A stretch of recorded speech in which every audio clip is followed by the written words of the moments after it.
यकीनन मेरे जैसे करोड़ों लोग इस वक्त पूरी दुनिया में रो रहे हैं।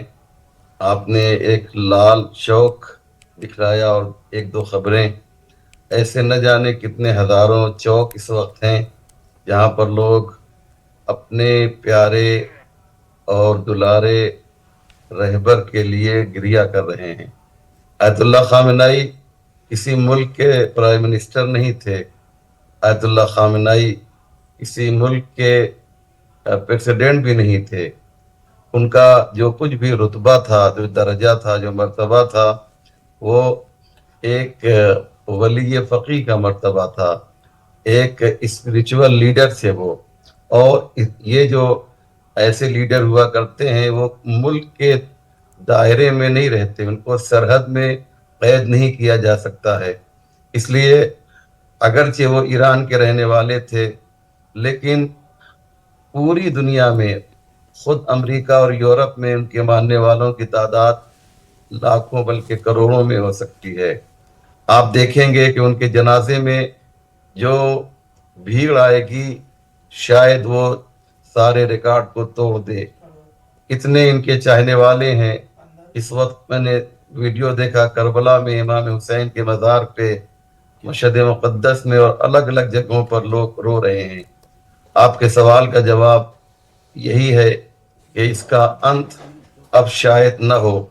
और मुझे ऐसा लगता है कि आयतुल्लाह खामेनाई की शहादत से जो IRGC है, जो सिपाही पासदारान है, उसको और ज़्यादा ऊर्जा मिलेगी, एनर्जी मिलेगी और वो पूरी ताकत और क़ुव्वत के साथ दुश्मन पर हमला करेगी।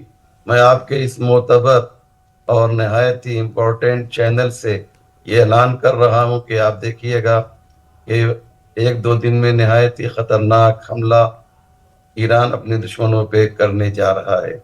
क्यों? इसलिए कि उसने बहुत बड़ी गलती की है, उसने बहुत बड़ा अन्याय किया है, उसने बहुत बड़ा अत्याचार किया है। मैं फिर रिपीट कर रहा हूँ, आयतुल्लाह खामेनाई से हमारा कोई सियासी रिश्ता नहीं है, बल्कि मजहबी रिश्ता है। जैसे पॉप फ्रांसिस्को, जो इटली में रहते हैं और क्रिश्चियन के, ईसाइयों के वो रूहानी पेशवा हैं, इसी तरह से आयतुल्लाह खामेनाई हमारे रूहानी पेशवा हैं। हमारा उनसे रिश्ता जो है वो सियासी नहीं है बल्कि मजहबी है। इसलिए पूरी दुनिया सोगवार है। मैं खुद बहुत रोया। और जब से ये खबर आई है, आप यकीन जानिए कि मेरी दिल की जो कैफियत है मैं बयान नहीं कर सकता हूँ। लिहाजा मैं आपके चैनल से ये ऐलान करना चाहता हूँ कि हम सबको सब्र दे। और आपके सवाल का जवाब फिर मैं दूसरी बार दे रहा हूँ कि बहुत जल्दी आप इसका इंतकाम IRGC के जरिए से लेते हुए देखेंगी। जी मौलाना असलम रिजवी जी हमारे साथ डॉक्टर जाकिर हुसैन भी हैं, विदेश मामलों के जानकार हैं। डॉक्टर जाकिर हुसैन, ईरान की जो छवि है, जो इम्पैक्ट है, वो कहीं ना कहीं कमजोर दिखी है जरूर, क्योंकि अली खामनेई के डेथ के बाद। अब आपको क्या लगता है कि ईरान का अगला कदम क्या होगा? क्या ईरान अब इजराइल पर अब बड़ा हमला कर सकता है?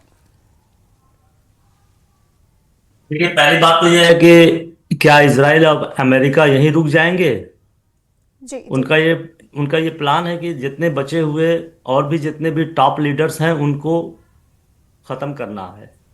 और अगर इसमें वो कामयाब रहते हैं तो ईरान शायद कहीं बैकफुट पे आके कुछ बात करना चाहे, क्योंकि एक एक उनका ये प्लान था और प्लान है भी कि टॉप ब्रास जितनी है उनको एलिमिनेट करो और फिर पब्लिक को प्रोवोक करके एक क्यास करो और उसके बाद वो इंटर करके एक नई गवर्नमेंट फॉर्म करें। अगर ये चीज़ वो इसमें कामयाब हो जाते हैं तो ऐसी पॉसिबिलिटी है कि ट्रम्प जो है डिप्लोमेटिकली फिर आने की कोशिश करें और सॉल्यूशन लाएं। लेकिन अगर 4 या 5 या 1 हफ्ते तक इसी तरीके की सिचुएशन बनी रही कि अमेरिका इसके बाद और कुछ नहीं कर पा रहा है, तो शायद एक एक बड़ा अटैक हम महसूस कर सकते हैं कि होना होगा ईरान की तरफ से। क्योंकि ईरान अभी उस तरीके से टूटा नहीं है जितना लीडरशिप के जाने से। हाँ, ज़रूर उनके एहसासात, उनके कमिटमेंट्स, उनकी यूनिटी पे एक ज़र्ब तो आया है, एक एक धक्का तो लगा है। तो मॉरली एंड साइकोलॉजिकली भी जो है इस पे एक एक प्रेशर तो आ चुका है ईरान के जो लोग हैं, खासकर जो रूलिंग एलिट में है। लेकिन ईरान ने फिर बड़ी तेज़ी से जो है इसको कवर अप करने के लिए अपने सक्सेसर को अनाउंस कर दिया है, उनके बेटे मुश्तबा को। तो कहीं ना कहीं ईरान जो है एक क्या कहते हैं कि डैमेज कंट्रोल मोड में है। और ये भी हम देख रहे थे कि आयतुल्ला खामनाई ने पहले ही जो है 4 लेयर्स ऑफ सक्सेशन डिक्लेयर कर दिया था कि हमारे बाद ये, उनके बाद ये, उनके बाद ये, इनके बाद ये। तो ईरान जो है पहले ही से इस खदशे का शिकार था कि ऐसा हो सकता है। लेकिन ऐसे में ईरान को सरेंडर नहीं करना है। अभी देखना है कि अमेरिका और इजराइल अब नेक्स्ट अटैक क्या ईरान के बड़े असलहे स्टोर पर करते हैं, या और ज़्यादा इंटेलिजेंस गैदर करके उनके जो मेन टारगेट्स हैं फिर और करते हैं। 500 टारगेट तो कर चुके हैं। तो ये सारी सिचुएशन, अभी ऐसा कुछ कहा नहीं जा सकता है। लेकिन अगर हिजबुल्ला का हम एग्जाम्पल रखें और उस कैटेगरी में अगर ईरान के सिस्टम हैं, तो शायद एक एक एक झटका तो लग चुका है ईरान को। जी बिल्कुल। और मौलाना असलम रिजवी जी, जिस तरह से supreme leader Ayatollah Ali Khamenei के मारे जाने की खबर सामने आई, तो हमने ईरान में 2 तस्वीरें देखी। एक तरफ जहां लोग मातम मनाते हुए नजर आए, लोग अमेरिका और इजराइल के खिलाफ प्रदर्शन करते नजर आए, तो वहीं एक तस्वीर हमें दिखी जहां पर लोग जश्न मनाते हुए नजर आए। ईरान के कई प्रांतों में जश्न मनाया गया, लोग नाचते गाते नजर आए। जी, बहुत ही प्यारा सवाल है। और मैंने भी वो वीडियोस देखे कि जिसमें एक तादाद है जो जश्न मना रही है। लेकिन जब आप उनको गिनेंगी, उनको शुमार करेंगी, तो आपको वो सैकड़ों से आगे, यानी 1000 तक भी उनकी तादाद नहीं पहुंचेगी। मेरी आपसे रिक्वेस्ट है कि जहां जहां इस तरह के आपको लोग दिखाई दें, आप जब उन्हें गिनेंगे तो वो 1000 से आगे शायद न बढ़ सकें। लेकिन जो लोग, अभी तो सुबह हो रही है ईरान में, 2 घंटा ईरान में और इंडिया में फ़र्क है।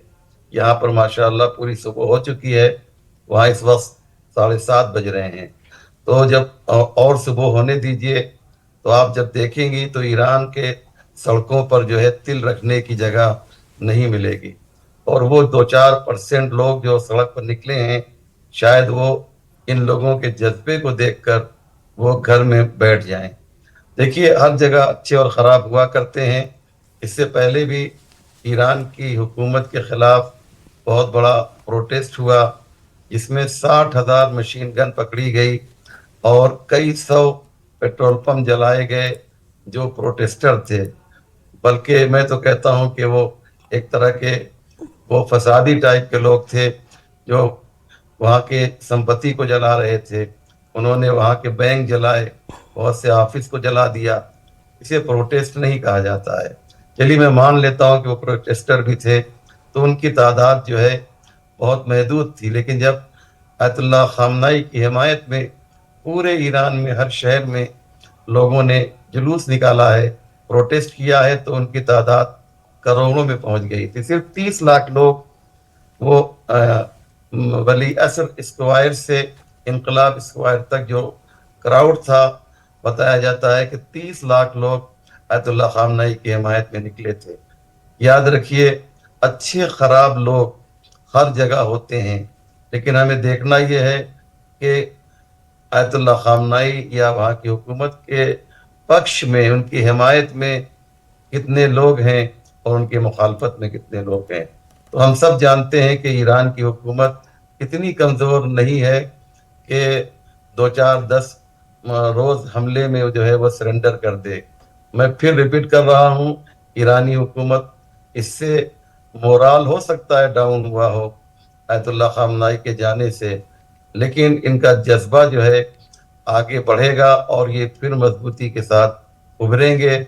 मैं भी इसी दुनिया में रहूंगा और आपके चैनल पे आकर इस बात को कुछ दिनों के बाद साबित करूंगा कि देखिए ईरान इस वक्त कहाँ पहुंच चुका है। जी।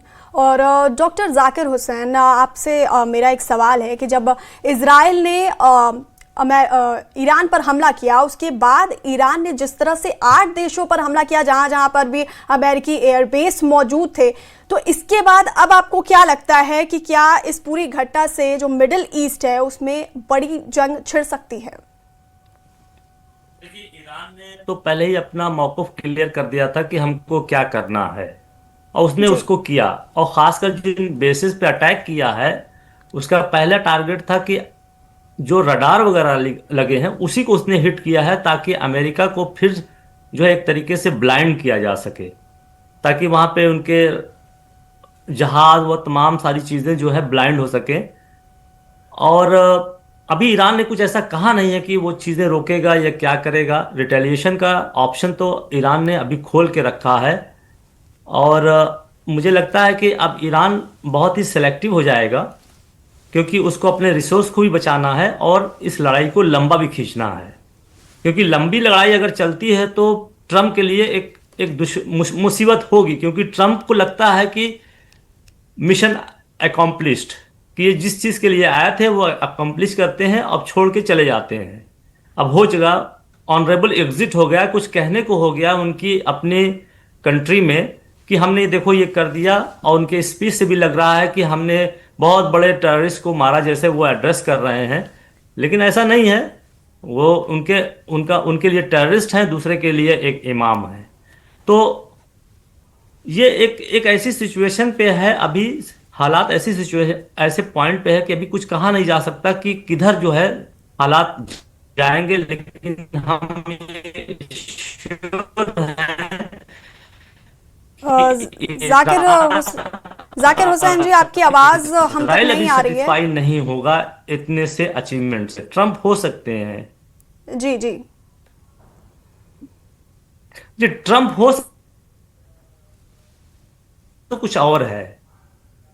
Complete removal of the Islamic republics setup and bringing new setup backed by Israel and America. तो इसमें कितना टाइम लगता है इसको अचीव करने में, ये देखने वाली बात है। और किस तरीके से ईरान की पब्लिक जो है सपोर्ट करती है नए रिजीम को, और उसमें डिफेक्शन, मेन बात जो है तो डिफेक्शन नहीं होता है तो ईरान कामयाब रहेगा। यानी अगर कोई फूट के उधर चला जाता है इंपॉर्टेंट धड़ा, तो ईरान कमज़ोर होगा अंदरूनी तरीके से। अगर डिफेक्शन नहीं होता है तो हम मान सकते हैं कि अभी ईरान जो है अपने पैरों पे खड़ा है, अपनी ऑब्जेक्टिव्स को लेके आगे बढ़ेगा। हो सकता है स्ट्रेटजी जो है चेंज कर दे। जी। मौलाना असलम रिजवी जी, इन सब के बीच ईरान के नए सुप्रीम लीडर का ऐलान कर दिया गया है। मुश्तबा खामनेई, जो कि अली खामनेई के बेटे हैं, उन्हें सुप्रीम लीडर बनाया गया है, इसका ऐलान किया गया है। और दूसरी तरफ एक और जो खबर है कि ईरानी सरकार की तरफ से धमकी दी गई है यूएस और इजराइल को कि दुश्मनों को उनका अंजाम भुगतना होगा। क्या कुछ कहना है आपका? जी मैडम, आपने एक कहावत सुनी होगी कि शेर का बच्चा शेर होता है। जी। तो मुश्तबा खामनाई, अयतुल्ला मुश्तबा खामनाई, ये वो शख्सियत है जिन्होंने पैदा होते ही। और इस वक्त की बड़ी खबर सामने आ रही है, अमेरिका के खिलाफ युद्ध में इराक उतर गया है। इराक में ही यूएस बेस पर हमला, कुर्दिस्तान में किया यूएस बेस पर हमला। इराक में अमेरिकी बेस पर बड़े हमले जारी हो गए हैं। बड़ी खबर आपको बता दें कि अमेरिका के खिलाफ युद्ध में इराक उतर गया है और इराक में ही यूएस बेस पर हमला किया गया है। कुर्दिस्तान में यूएस बेस पर हमला किया गया है। आपको बता दें, इराक में अमेरिकी बेस पर बड़े हमले जारी हैं। बड़ी खबर इस वक्त की, जहां पर अमेरिका के खिलाफ युद्ध में इराक उतर गया है।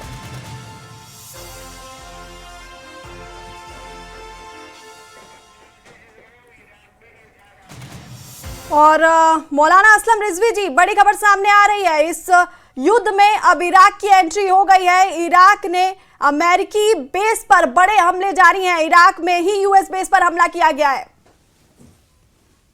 जी देखना यह है कि ये हमला इराक की गवर्नमेंट की तरफ से हुआ है या जो वहाँ का हिजबुल्लाह कताइब है उसकी जानिब से हुआ है। ये आप रिसर्च करके बताइए, क्योंकि हिजबुल्लाह कताइब ने ये कहा था कि अगर ईरान के लीडर को कुछ हुआ तो हम भी अटैक करने के लिए आमादा हैं। तो मैं इस बेस पे कह रहा था कि ज़रा सा ये आप तहकीक कीजिएगा कि ये हमला गवर्नमेंट ऑफ इराक की तरफ से वहाँ की सरकार ने किया है या वहाँ की ये जो एक यूनिट है उसकी जानिब से हुआ है। तो मैं ये कह रहा था कि मुश्तबा खामिनाई साहब एक बहुत ही इम्पोर्टेंट शख्सियत हैं और आयतुल्लाह खामनाई के बेटे हैं। जाहिर सी बात है उन्होंने अपने बाप को देखा है कि उन्होंने तकरीबन 40 साल के आसपास, यानी 89 से 4 जून 89 से आयतुल्लाह खामनाई वहाँ पर सुप्रीम लीडर हैं।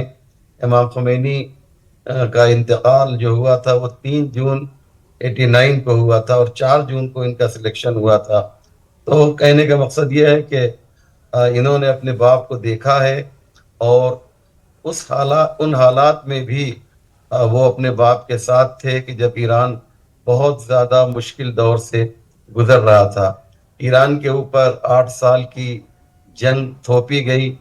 सद्दाम जैसे दीवाने को कहा गया कि तुम ईरान पे हमला करो, अभी नया नया इनकलाब आया है, ना यहाँ पे कोई जनरल है ना कोई कर्नल है, तुम कब्जा कर सकते हो ईरान के ऊपर।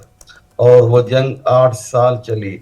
उस जंग का आपके बारे में आपको मालूम है कि अमेरिका और उस ज़माने में यूएसएसआर हुआ करता था, यानी रशिया, और बहुत से मुल्क वो इराक के साथ थे। ईरान के साथ सिर्फ 2-4 ही मुल्क थे, उनमें से एक सीरिया और लीबिया का आप नाम ले सकते हैं। तो ये 2-4 मुल्क थे जो ईरान को सपोर्ट कर रहे थे। पूरी दुनिया ने बाइकाट कर रखा था। ईरान असलहा नहीं खरीद सकता था, ईरान के लिए बिजनेस करना मुश्किल था। उस हालात में आयतुल्लाह खामेनी ने ईरान की बागडोर संभाली थी और आज ईरान को उस जगह पर आयतुल्लाह खामेनी लेकर गए कि कल अमेरिका ये कहता था कि ईरान को कोई असलहा बेचेगा नहीं, आज वही अमेरिका कह रहा है कि ईरान से असलहा कोई खरीदेगा नहीं। तो आयतुल्लाह खामेनी ने यहाँ तक ईरान को पहुंचाया है और उसके साथ जो कुछ भी ये कर रहे थे उनके बेटे उन तमाम चीज़ों को देख रहे थे। और जाहिर सी बात है कि इनके पास एक्सपीरियंस है, तजुर्बा है, और हम सबको ये उम्मीद है कि ये ईरान को एक बुलंदी पर लेकर जाएंगे।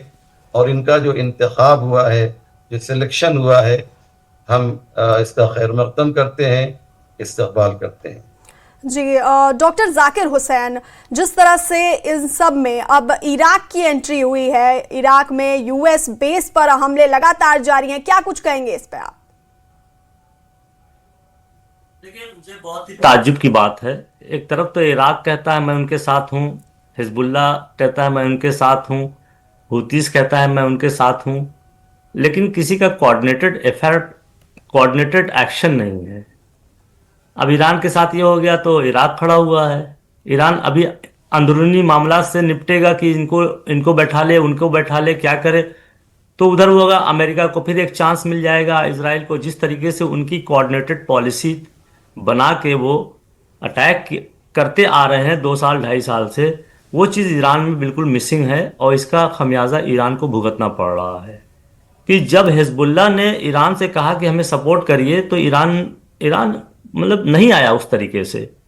जब हुतीज ने इस तरीके से किया तब पर भी ईरान नहीं आया, वो थोड़े मोड़े असलहे वगैरह देता रहा। तो आज ईरान के ऊपर वही चीज़ें आ गई जो 2 साल पहले होना था। तो आप इराक बाद में उतरा तो कोई बहुत बड़ी ताकत थोड़ी है कि ये बहुत बहुत बड़ा काया पलट कर देगा। तो ये कोऑर्डिनेशन की कमी है और शायद ईरान सोच रहा है कि मिनिमम डैमेज हो और हालात जो है सुधर जाएं। तो ये एक मैं अपने हिसाब से जब सोचता हूँ तो मेरी समझ में बात नहीं आती है एक्चुअली। तो इसके रिजल्ट्स क्या होंगे वो भी मुझे लगते हैं कि हाफ हार्टेड एफर्ट्स हैं। अमेरिका ईरान को नहीं लड़ाई लड़नी चाहिए थी। 20 साल से आप न्यूक्लियर वेपन की बात करते चले आ रहे हैं। और अब आप जो है हमेशा जो है अपने हरीफ को, अपने मुखालिफ को एक मौका देते हैं कि ये न्यूक्लियर वेपन बना रहे हैं, अब बन भी नहीं रहा है। तो ये काफी ईरान ने जो भी है, चाहे इनके पास इतनी कैपेसिटी नहीं थी, कैपेबिलिटी नहीं थी, सिर्फ एक एक दिखावे पे चल रहे थे, या कैपेसिटी थी, कैपेबिलिटी थी, उसको एग्जीक्यूट करने की उनके अंदर क्षमता नहीं कहिए, जो भी कहिए। और इनके दोस्त भी तो लंगड़े दोस्त हैं, मतलब चाहे चाइना हो चाहे रशिया हो, सिर्फ स्टेटमेंट तो ही दिए, ना कोई ऐसा वेपन दिया उनको। अगर अगर वाकई में दोस्त होता चाइना, तो कम से कहीं ना कहीं 10 न्यूक्लियर बॉम्ब ईरान को दे देता, तो कौन सी आफत आ जाती। तो ऐसा लगता है कि कहीं ना कहीं रशिया, चाइना और अमेरिका में एक अंडरस्टैंडिंग है कि मिडिल ईस्ट के किसी भी पावर को इतना पावरफुल नहीं होने देना है कि वो वहां की रीजन की पॉलिटिक्स को डिक्टेट करने लगे। हम शायद कहीं ना कहीं एक खुशफहमी में पड़े हुए हैं, या ईरानियंस, ईरान का रिजीम जानता होगा अच्छी तरीके से, लेकिन पब्लिक वहां पे खुशफहमी में है, चाइना आएगा, चाइना ये करेगा, चाइना वो करेगा, रशिया ऐसा करेगा, वैसा करेगा, लेकिन ऐसा कुछ हुआ नहीं। अब आगे भी हमको नहीं लगता है कुछ ऐसा होगा। तो ईरान को बहुत ही सोच समझ के अपने कार्ड्स चलने चाहिए, ये मेरा अपना तजिया है। जी, मौलाना असलम रिजवी जी, आपने सुना डॉक्टर जाकिर हुसैन ने कहा किस तरह से कि ईरान को इन सब में पड़ना ही नहीं चाहिए था, लेकिन इन सब के बीच जो सबसे बड़ा सवाल है वो ये है कि क्या अब हम तीसरे वर्ल्ड वॉर की तरफ बढ़ रहे हैं? मैं जाकिर हुसैन साहब की बात से 100% इत्तेफाक करता हूँ, और मेरा इनका साथ कई चैनलों में हुआ है, और बहुत अच्छा बोलते हैं माशाअल्लाह, और एनालिसिस भी इनका बहुत सटीक होता है। ये जो इन्होंने कहा है कि चाइना और रशिया ने ईरान की मदद नहीं की जैसी करनी चाहिए थी, 100% ये सही कह रहे हैं। इसीलिए ईरान को इस बात का एहसास था कि हमारी मदद हमको खुद करना है, किसी से मदद लेना नहीं है। और आप देखिए कि ईरान ने इसीलिए तैयारी की, और इसके लिए ईरान को बहुत सी कुर्बानी देनी पड़ी। वहाँ की जो अर्थव्यवस्था थी, जो इकोनॉमिकली कंडीशन जो थी, वो असलहों की वजह से भी खराब हुई। एक तो सैंक्शन जो था अमेरिका की जानिब से और बहुत सी कंट्री की जानिब से, उस सैंक्शन ने ईरान को बहुत चोट पहुंचाया। लेकिन ईरान को खुद मालूम था कि एक ज़माना आएगा कि हमारे साथ ये लोग सलूक ऐसा करेंगे, लिहाजा हमको अपने डिफेंस के लिए असलहे का इंतज़ाम करना होगा। ईरान के जहन में ये बात भी थी कि उसको कोई एयरक्राफ्ट नहीं दे सकता है, जेट जो है जंगी जहाज नहीं दे सकता है, और अगर मिलेगा भी तो बहुत मामूली मिलेगा जो मार गिराया जाएगा। और जाहिर सी बात है कि ईरान का दुश्मन इजराइल और अमेरिका था, जहाज कैसा भी मिलता ये लोग मार गिराते। इसलिए ईरान की जो ट्रेजिडी, जो हिकमत अमली थी, वो ये थी कि ईरान ने मिसाइल पर काम किया, और मिसाइल के शोबे में, सेक्शन में, विभाग में ईरान ने बहुत ही मजबूती की।